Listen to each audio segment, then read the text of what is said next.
Happy Saturday, Broncos country. Zach Seegers is back with us. Oh, let me fix this. I don't like the way this looks. All right, we're back. The Let's Talk Broncos crew is whole once again, and we're here to preview the Broncos versus the Jets for Sunday's game, which is tomorrow. Guys, I like how I said that convincingly, which is tomorrow. How are you doing?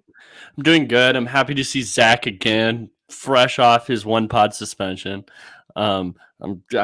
Boy, is it good to have Potters like Zach back in the fold. Yeah, I'm just happy. Our team's back together.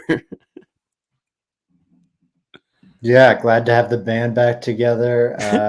Glad to be back. Glad to be unsuspended. Got more decorations in the background. It's getting more and more full as I get more and more moved in. And yeah, excited for this. Absolutely. The appeal was approved against my suggestion of, stretching it out as long as we possibly could. Get you all healed up and ready to go. Maybe pass the bye, which is what I think we need to hop into with the big news that's happening in Broncos country. If you don't already know, I'm Bri Maestas. This is Let's Talk Broncos. Guys, we got word this morning that Russell Wilson was going to sit for this game.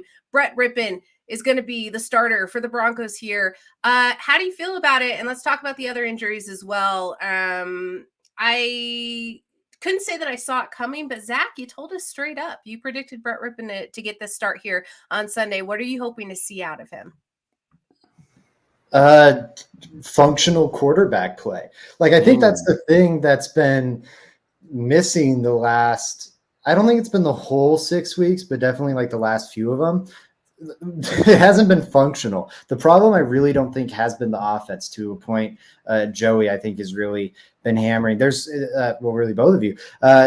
Wide receivers are running open all throughout this offense, and they're just being missed. And I think like Brett Rippon's a game manager, but the game has not been managed well. So like, you are going to be losing the pop that Russell Wilson gives you. The Broncos have kind of had this feast or famine offense, and the feast is going to be gone.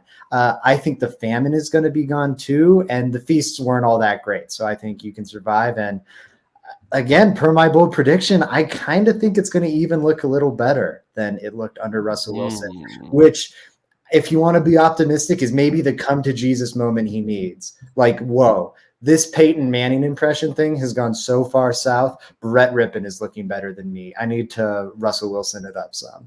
I'm not that optimistic, but you can make an optimistic case.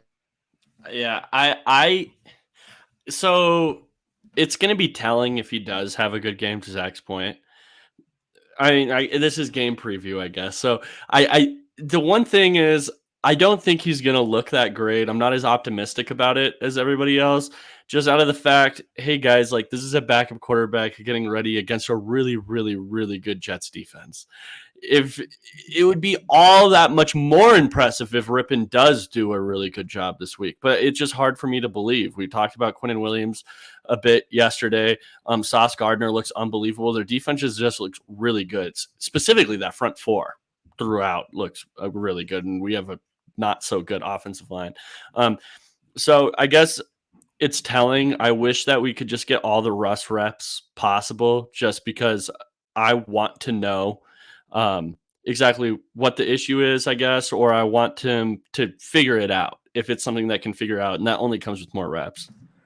I disagree. I think I wanted Brett Rippon to start this game because I think that's how we figure out some answers to these questions. And I agree, like, people should have realistic expectations because he's going up against a fantastic Jets defense.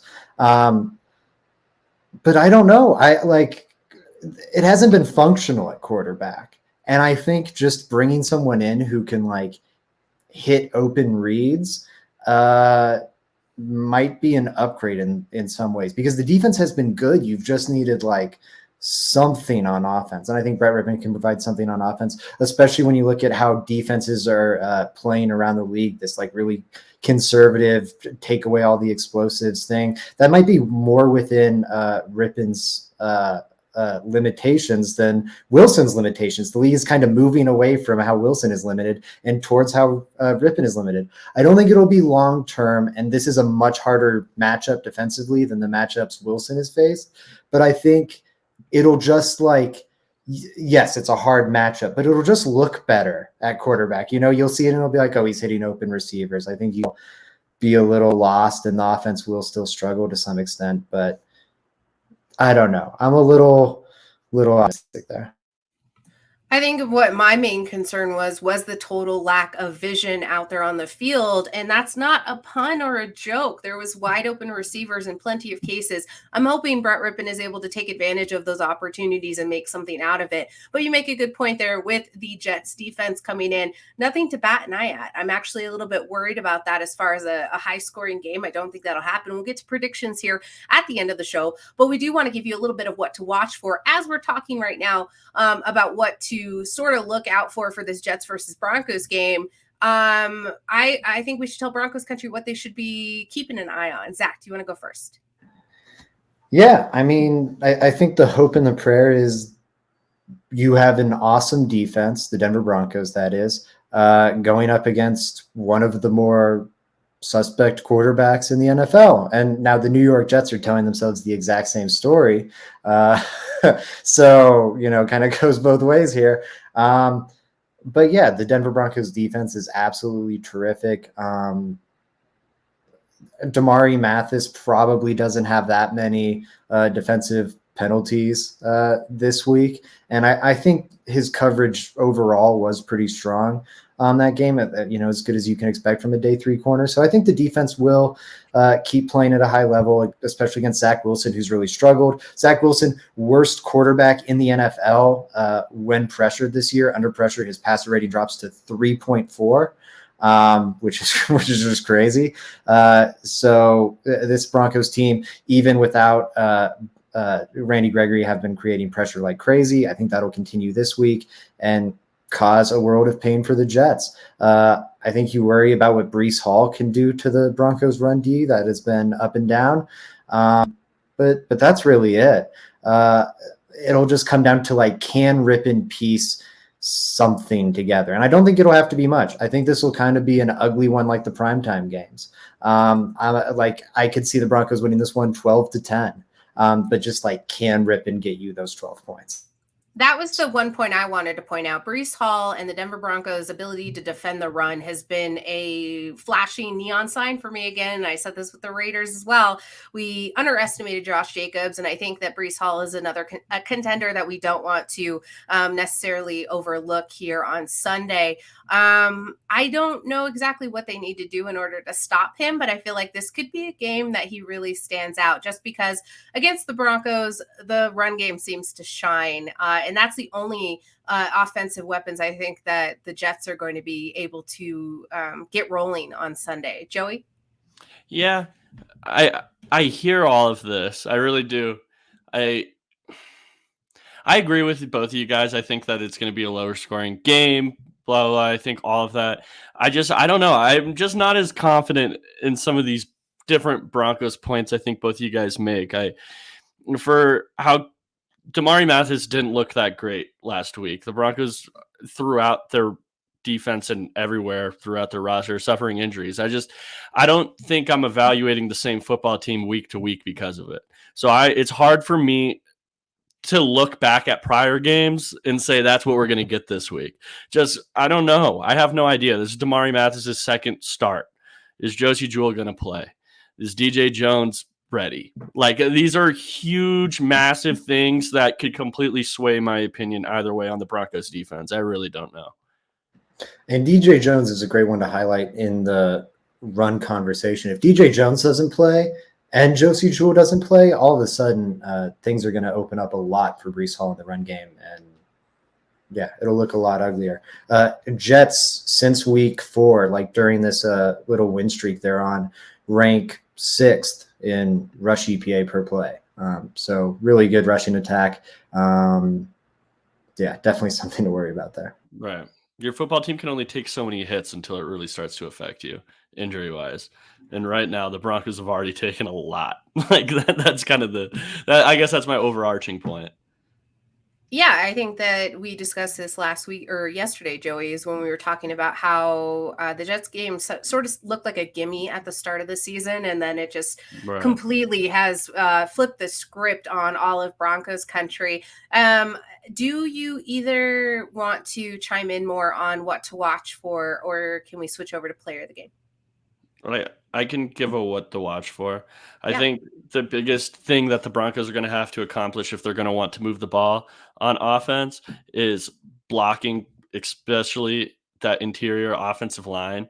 I think that's the biggest thing that I'm going to be looking for if they can figure out a way to at least hold some of those guys up, because Brie, we talked about this yesterday, but that Jets interior defensive line is amazing or really good so far this year, and this Broncos interior offensive line not great at all.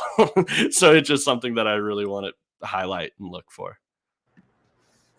Yeah, no, that's a great point. It was my number one key matchup is Lloyd Cushenberry, and then also kind of like Dalton Reisner up front.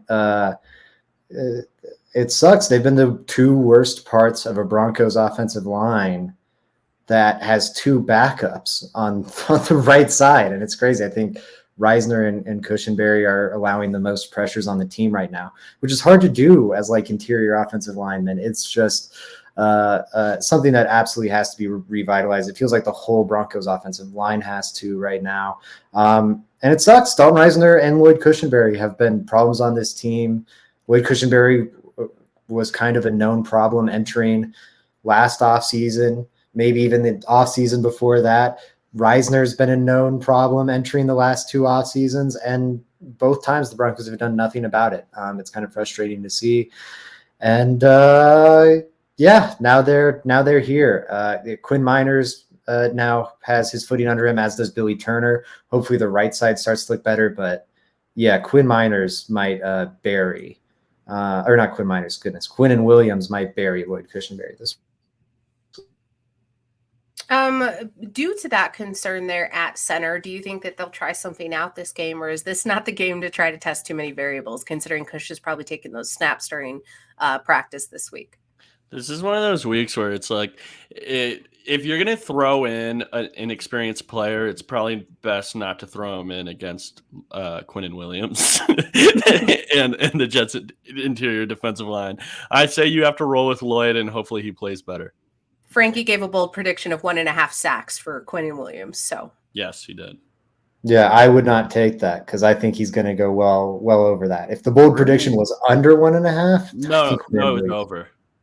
Yeah, I think he's going to happily go over that. I think he's going to feast this week. I really think it's going to be bad. That's the one thing that really worries me, because mobility, not one of Brett Rippon's strongest traits. Yeah, I do think the Lou Wattenberg watch has to start ASAP, because as I think it was Joey that highlighted it on like the Wednesday show, maybe it was the Tuesday show, the Broncos upcoming schedule, not just this week, but I think the next couple of weeks, has some tough interior defensive lines. Once you get an easier matchup, and hey, they're all NFL players, it's going to be tough every week. I would look at maybe making a swap there, or with Graham Glasgow or something, because it is a turnstile. That's not a bad name to throw out there, Graham Glasgow. But also, maybe even coming off a bye is when you see moves like this start to make some sense. Get some rhythm. People in the locker room understand what's going on. You know what I mean? That's probably the best time to make big changes in your depth chart. The one problem, right off the bye, you get Jeffrey Simmons. So maybe wait a week, give them the Raiders interior and then the Panthers interior, and then honestly the Ravens interior, where that's 3 weeks for only Justin Matabuike. Oh, Travis Jones down there, pretty good. What I mean. What's the other teams you named? But that's 3 weeks out. Justin Matabuike, right? Yeah, no. What are the other teams you named though? After Panthers, Derek Brown, Derek Brown, but he's not like the most. There's going to be NFL players. Derek Brown's pretty damn but good. The Raiders, I would start him the Raiders week. Raiders don't concern me that much. Panthers don't concern me that much. And then yeah, Ravens. Like, give him a look. All right, well, give them a look. Let's go into who we should be looking at for player of the game on Sunday. Who do you guys want Broncos country to be looking out for? Anyone stand out? And we got a couple injuries to a lot of our favorite players, so it makes it harder and harder each week to pick who's going to show out. Since it's not going to be Russell Wilson, is it Brett Rippon? I'll let one of you guys go first. Man, predicting Brett Rippon would be so tempting, but Really? I'm going to curve.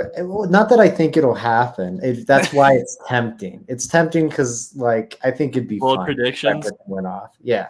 But I don't think he's going to be the player of the game. I'm going to say, like, if we were going between both teams here, it'd be Quinnen Williams. But just for the Broncos, I'm going to say it's going to be Baron Browning again. This guy looks like he's starting to solidify superstar status or star status or something. He's just been so fantastic.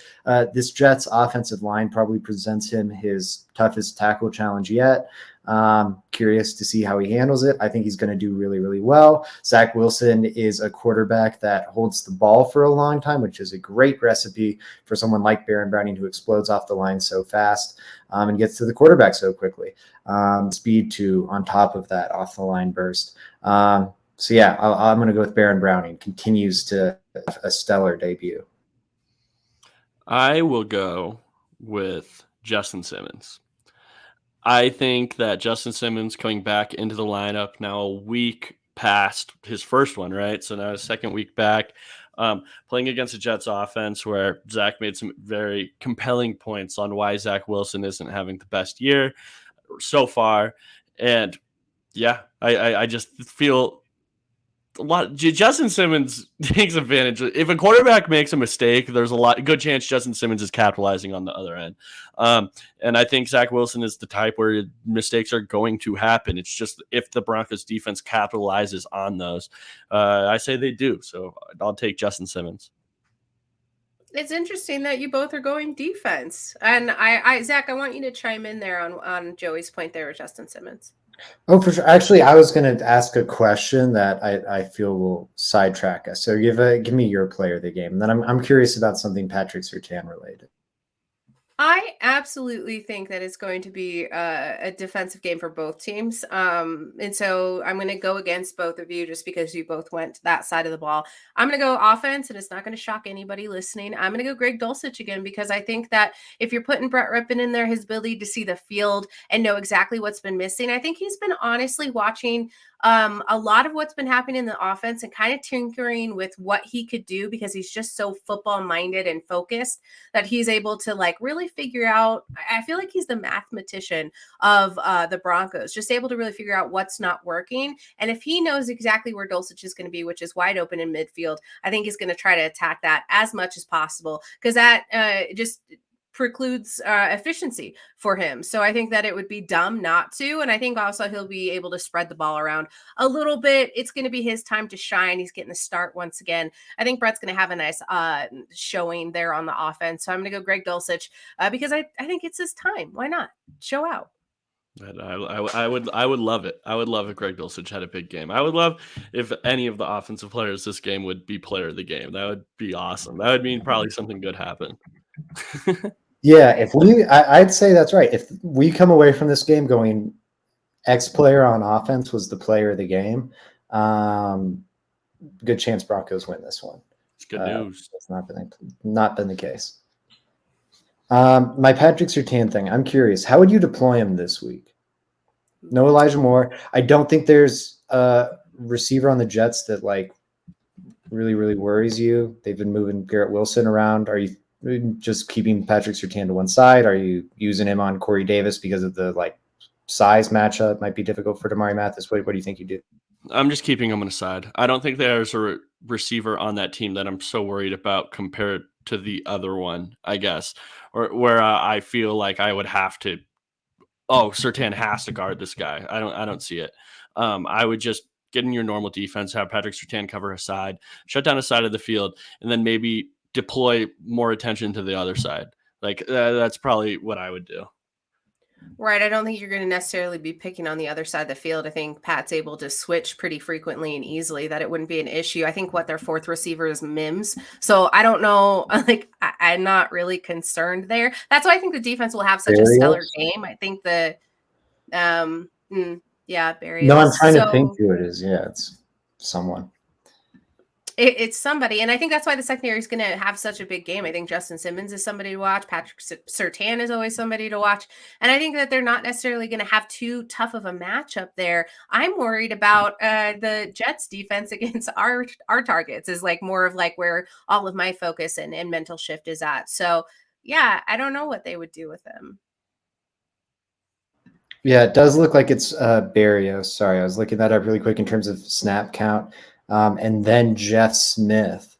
But yeah, losing Elijah Moore is a huge, huge, huge loss for them. He was leading all skill position players in snaps this year. So the fact that he's decided I'm done with this squad is a big blow. Yeah, absolutely. Yeah, well that'll do it for the players of the game. I think we should talk about what we think the score prediction and who we think is going to win this game. This is a tough one. I'm having a really hard time coming up with score predictions are so hard to come by anyways as far as getting them correct. This one feels like it could be either surprisingly, they could score a lot of points, or they're going to score none. There could be a no touchdown game going on here. My bold prediction from last night's episode was that Zach Wilson would have absolutely 0 throwing touchdowns, but I don't think that they keep Breece Hall out of the end zone. I don't know, guys. How do you feel? What's your score predictions for Sunday? Okay, yeah. So Broncos country's gonna hate me, but I have Jets winning 24-10 against the Broncos. I don't have nearly as much faith in the Broncos Brett Rippon situation, I think, as you guys do. I think that the Jets defense is going to cause havoc. They could even cause turnovers that lead to points. I think that the Broncos offense is probably going to end up being a dumpster fire with a really bad interior offensive line. You have your best tackle go down, so you have suspect tackle play, and then you put behind that a quarterback. And I want Brett Rippon to succeed. I thought he should have been the backup quarterback, but at the end of the day, a quarterback that was fighting to make the roster. Like, it wasn't at the end of the day. I just don't have much faith in it. So 24-10 Jets. I'm going to go. My bold prediction was that Brett Rippon would find a way to lead the Broncos to victory. I think I have to stay true to that part of it. I'm going to say Broncos win 12-10 over the Jets. You went lower than me. I don't think it was possible. Broncos 17, Jets 16. I'm only going Broncos win here because I want the chaos. I want the chaos that a win here with Brett Rippon under center does for the team, does for us covering the team. I just want to see it happen. I want to see something different because I think a lot of last year we were talking about, maybe there's pops of excitement. Maybe there's something different. I want to see something different right now. And I know Russell's hurt. He's unable to play. So we're going to have to see something different. It's just what it's going to be.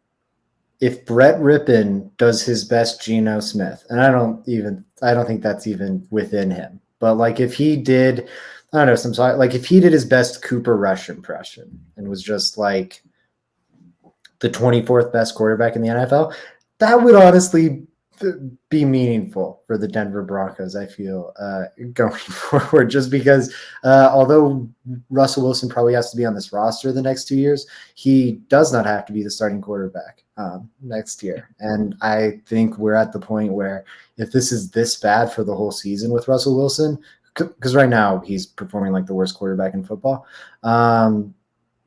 he's not going to be entitled to a starting job week 1 of 2023, and I cannot believe we're there. Is it Matt Castle-esque? Is it appropriate to throw that name out there at this point? I don't know. Like, you're just hoping he does well enough. You're not looking for him to replace Russ, I guess. I don't know. Joey, he could, but it's easy to replace Russ. Like, that's such a low bar. No, I don't think that the Broncos can replace Russ next year. No, I don't even think that can be a conversation.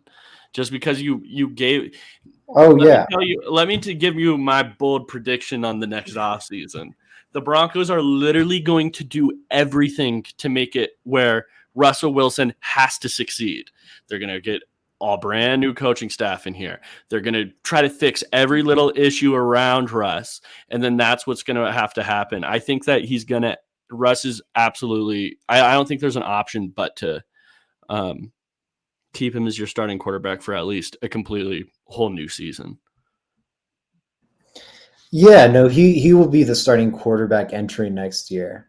I was going too strong there. But my point being, I don't think he's entitled to it the same way he is this year, where it's like no way he gets benched. I think by the end of next season, if it's still going this way, there's going to be all right, you just can't, because you have to put a good product on the field. Like you have to win games. Like, yes, there's some awkward contract stuff and whatever, but like it's not helping anyone to just like trudge out this, especially if like this is what Wilson is at this point. Imagine what he is a year from now, like when he's even a little like 5% less mobile, whatever. Like, I don't think it's going to get better next year necessarily. If this is what we see all year, it's the dark spot. I think Broncos country really needs a win just for morale sake. I think that is necessarily, like, when a win is important, it's a win for the team. Obviously, I think the players need that as well. But that human element, I just need to keep going back to it. You spend too much time down here, and it's almost impossible to raise yourself back up. So Yeah. I think a win here is super important, and I don't care how they achieve it. Honestly, I hope the defense gets it done so they can get rewarded and celebrated for exactly how well they've been doing this season.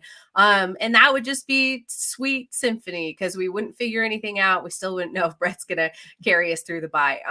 It's interesting stuff, guys. I did want to get to Joey's question of the day because it's that time. Oh, damn. I didn't even think of a question. I literally hopped on this call for the viewers like 2 seconds before. I didn't even know. I thought you had one yesterday you were saving. That's fine. We can skip it. No, it's fine. Give me can you guys? I've got charts I can do instead of a question, or at least no. I'll get a question ready. You talk about the charts. I'll get a question ready. All right. So chart number 1, forget the first chart we threw up there. Pretend like you didn't see that, audience. Right here, you could kind of see the case for like, this is EPA, by the way. Offense, to the right, you're going to have your best offenses. To the left, you're going to have your worst offenses. Really, the Broncos are one of the worst offenses. The Panthers are just playing a different sport. And then you'll have defenses up and down. As you can see, the Lions comfortably the worst. Broncos, Niners, and the Eagles vying to be the best. This is over the whole season, though. If you look at the season-long thing, you're like, yeah, I could see how the Broncos could beat the Jets. The offenses are pretty comparable, and the Broncos' defense is demonstrably better. But let's look at the last 3 weeks during this Jets win streak. All right, the Jets' offense, and this is during the Zach Wilson stuff. So the Jets' offense looking functional. The Broncos' defense is a little more with the rest of them. That's also kind of the Patriots are just playing above everyone right now. But although the Broncos' defense is still elite, the offense is sucking, while the Jets have kind of found something on offense via their run game, as we're seeing demonstrated here. Once again, Lions, Panthers kind of playing different sports than everyone else. The Panthers are playing pickleball over there. Like, what the fuck is it's to be that much more inept than the Broncos. Like, the difference between the Panthers and the Broncos on offense is the same as like the difference between the Broncos and the Eagles, which is insane to think about. But yeah, it's kind of tough to see how the Broncos win this one unless Rippon really changes the offense. There you go. Do you have a question? This is one that I looked up a random player's stats online. I'm about to ask you a question. My favorite player of all time, Demaryius Thomas. How many career receiving yards do you think he had? Closest wins. Keep in mind he played 2010 through 2019. I'm going to say 13,600. I'm going to say 14,175. I love how high you guys went, but lower. It was 9,763. Really? I thought he hit 10,000. I went above 10 because I thought he hit 10,000 with the Broncos, and then I was like, oh, I wonder what he racked up elsewhere. No, I'm seeing ninth. No, you're totally right. I just, my memory misled. You're all good. And then, but crazy thing, Demaryius Thomas, one of the very few receivers to have 1, 2, 3, 4, 5 straight years with 1,000 receiving yards. That's pretty insane stat just based off durability and everything that's involved with that. It's rare you see a receiver pull off 5 straight years of 1,000 yards, and a lot of those 1,400 yards, 1,500 yards. Impressive player. It really was. Crazy Thanks to for that, think. Joey. Yeah, for sure. Crazy what numbers Sutton could be putting up if he had a Peyton Manning type quarterback. Or even a Tim Tebow like quarterback. Oh no, not now. This is the doom and gloom pod. Now we're all very sad. Now I'm sad. Yeah. Let it rip. I do think Gentlemen, the offense will be less frustrating. Oh, wait, are you guys ready for me to trigger you guys? Could you imagine Jerry Judy's stats with a better corner? Wait, I'll hold up. Joey, I'm with you. I'm not as down on Judy's. I'm so mad at you right. I'm beyond mad. Guys, where can people find all your stuff? Everybody, go follow me at JR Giraffes. Find my writing at Mile High Sports. Stop it. Find me over on Twitter at Zach_Seegers and all my writing over at milehighsports.com. I'm Bri Maestas. You can find me over on Twitter, Bri Maestas303. We'll see what happens on Sunday. We'll talk to you about it on Monday because this is Let's Talk Broncos. I hope we're talking about a win, y'all. And with that, let's go Broncos and let it rip. Yeah, that's right.